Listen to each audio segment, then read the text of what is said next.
If elected, what would you do to help continue to promote job growth and grow Florida's economy? So I think there are several things. When I talk to people in the district that are business owners, they talk about excessive taxes and overregulation as the things that hamper growth. So I think continuing to follow the lead of the president and reducing regulations and looking at ways to minimize tax burden, but also continue to support the TDI funds. We know for a fact that for every 75 visitors to our state, there's another job created. And those jobs are not just in the attractions, they're in all the support industries. The southern part of my district is very close to the theme parks, and there's an awful lot of employment that spins off from that. I think also giving the attractions a say in how those marketing dollars are leveraged to help facilitate that. And then I think also looking at ways that we can help encourage local municipalities to recognize the value of those funds and to help leverage those as well. How would you improve Florida's healthcare situation? So healthcare is obviously a big deal. Health and Human Services, probably 45% of our total budget. Medicaid being the largest component of that, I know from personal experience that the cost of defensive medicine as it relates to protecting in a risk avoidance fashion the cost of litigation is huge. So continuing to push for malpractice reform, tort reform would be certainly good. I think there's a real opportunity also as it comes to Medicaid.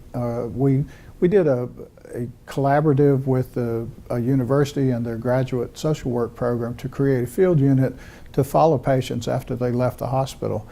And we found that we were pretty successful at reducing unnecessary readmissions.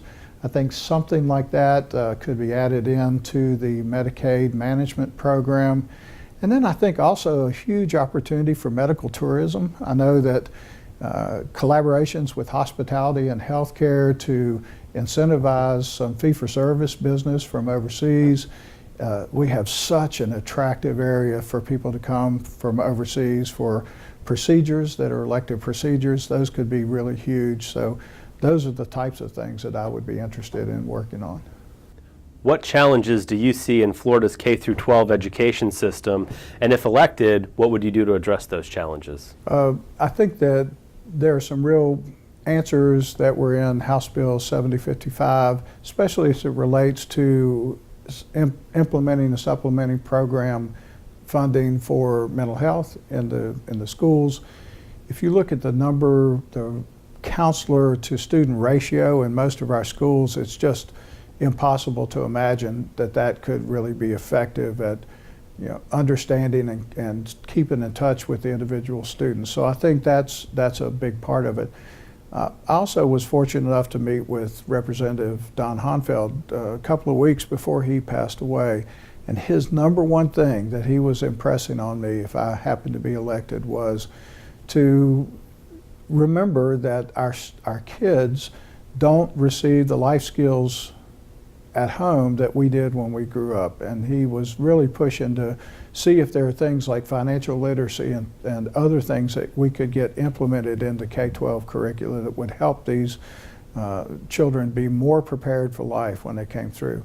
And then the last is that we have seen and implemented a very successful public-private partnership between the school system, the local private school, the hospital, the community college, and the university to put together a program that really focuses on producing STEM-intensive student learning that then hands off to greater development, but with experiential learning in the healthcare field.